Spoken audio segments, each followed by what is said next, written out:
Bonjour et bienvenue sur Codebell.tv avec François Jolin. Aujourd'hui, on va s'intéresser au dernier drama de la crypto.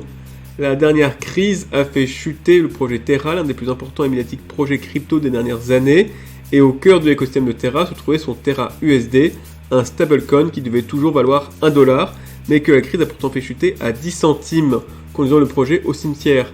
À quoi sert un stablecoin? Comment fonctionne-t-il? Pourquoi celui de Terra s'est effondré et pas les autres? Nous allons répondre à toutes ces questions.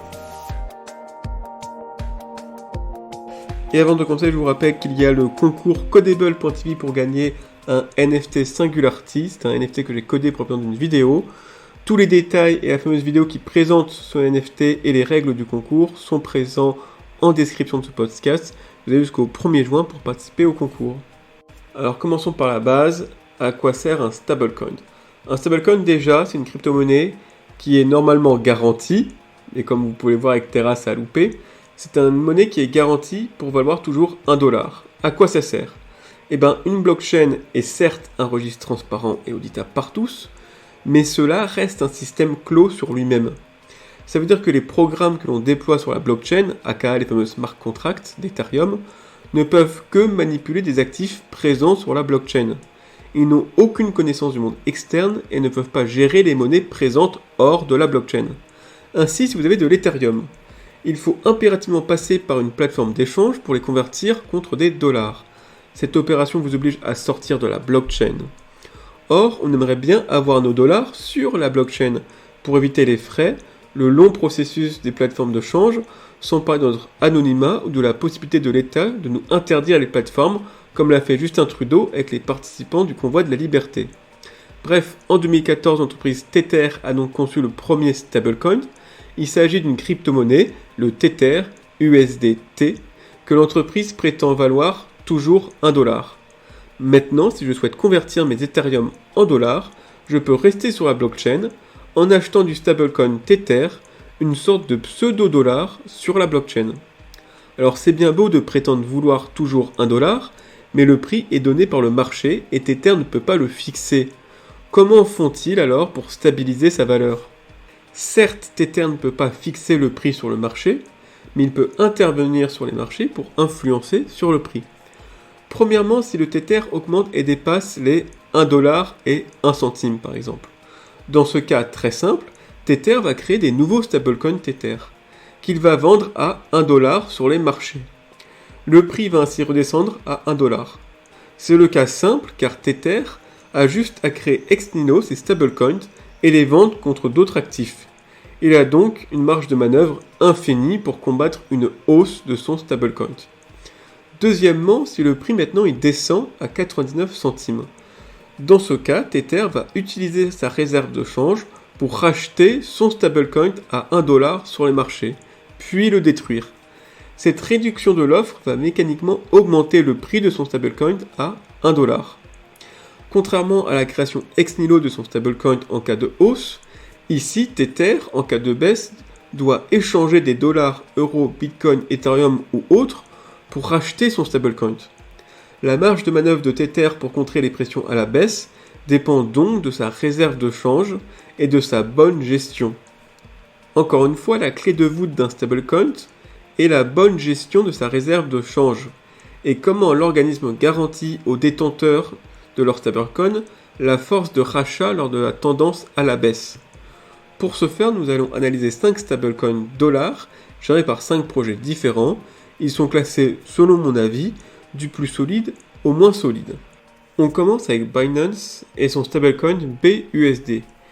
Il est selon moi le plus sûr car Binance assure détenir 100% de la supply, soit le nombre de stablecoins en circulation, en dollars. Un BUSD émis par Binance a son jumeau dollar stocké dans leur coffre. En soi, Binance peut donc répondre à une pression totale de la vente où tout le monde souhaite revendre le stablecoin. Ensuite, nous avons l'USDC avec l'entreprise Circle en partenariat avec Coinbase. Circle prétend que 23% de la supply de son stablecoin est soutenue par autant de dollars en cash. Les 77% restants sont placés dans des bons du trésor américain court terme, des produits peu risqués, très liquides et labellisés en dollars. On retrouve enfin Tether qui détient seulement 6% de sa supply en pur cash, Le reste vont du bon du trésor américain, en actions, en passant par des dettes d'entreprise, aka les commercial papers, ou même des métaux précieux. Et déjà les critiques fusent sur une telle gestion. On reproche depuis toujours à Tether d'avoir des produits trop peu liquides, voire trop dangereux pour faire face à une forte pression à la baisse. Mais pour l'instant, Tether jouit de son statut de pionnier et reste de loin le stablecoin le plus utilisé. C'est la 3e crypto-monnaie en termes de valorisation. Enfin, pour les 2 derniers, on rentre dans un autre monde, entre guillemets. Puisque notre souhait d'être 100% dans la blockchain est à moitié réalisé avec Tether, Binance ou Circle.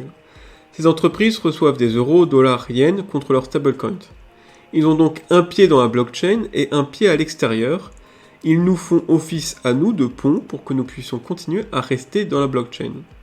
Cependant, si un stablecoin décide de recevoir uniquement des bitcoins, Ethereum ou autres crypto-monnaies, alors on peut concevoir un programme sur blockchain qui va algorithmiquement gérer ce stablecoin en gardant sa réserve de change exclusivement en crypto-monnaie. Une telle approche a l'avantage d'être 100% crypto. Il n'y a pas d'entreprise centralisée et opaque comme Tether, tout se passe sur la blockchain à la vue de tous par un programme décentralisé et transparent. Le premier projet de ce type est le stablecoin DAI. DAI est une organisation décentralisée qui a conçu un programme déployé sur la blockchain qui gère le stablecoin DAI, D-A-I. La supply de DAI est garantie par une réserve de change de 150% en divers cryptoactifs. Le fait d'être surcompensé permet de garder assez de réserves même quand le Bitcoin ou l'Ethereum se déprécient face au dollar. DAI a aussi un mécanisme d'urgence si la réserve devient trop basse pour protéger les détenteurs. Et enfin, on arrive sur le canard boiteux des stablecoins, Terra USD. Le Terra USD fonctionne comme DAI, il est 100% sur la blockchain et géré exclusivement algorithmiquement par un programme décentralisé.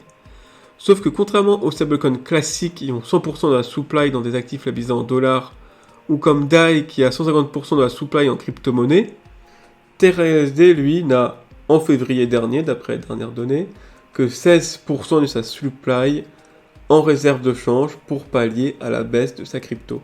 Or, depuis, les cryptos se sont même effondrés, ainsi la réserve de change de Terra était beaucoup trop faible, il ne restait plus qu'à lui faire une attaque à la Soros pour l'achever.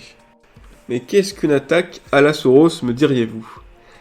Eh bien, il se trouve que la volonté d'avoir des actifs stables n'est pas propre qu'aux crypto-monnaies. En 1992, les pays de l'Union européenne devaient garantir la stabilité des taux de conversion entre eux. Ainsi, la Banque d'Angleterre devait garantir la stabilité de la livre sterling contre le franc ou le mark. Or, la Banque d'Angleterre avait sa réserve de change assez faible pour pallier à une forte chute. Le banquier d'affaires George Soros s'en est aperçu et a organisé une massive attaque financière coordonnée afin de faire plonger la livre sterling et bien évidemment de parier à la baisse. La Banque d'Angleterre n'a pas pu garder la stabilité de son actif face à une telle pression, et Soros est reparti le jour même avec 1 milliard de profit. Et actuellement, les rumeurs s'amplifient autour d'une possible attaque à la Soros contre le Terra USD. Les attaquants seraient des puissants fonds d'investissement qui ont décelé la faille chez Terra USD et son faible réserve de taux de change, et ont décidé de faire une vente massive de Terra USD pour foutre la monnaie à terre, tout en pariant à la baisse. Exactement ce qu'a fait Soros avec la Banque d'Angleterre en 92. Voilà, c'est tout pour aujourd'hui, merci de m'avoir écouté. J'espère vous retrouver très prochainement pour un nouvel épisode de Codable.tv. Et d'ici là, n'hésitez pas à participer au jeu concours sur ma chaîne YouTube. A très bientôt.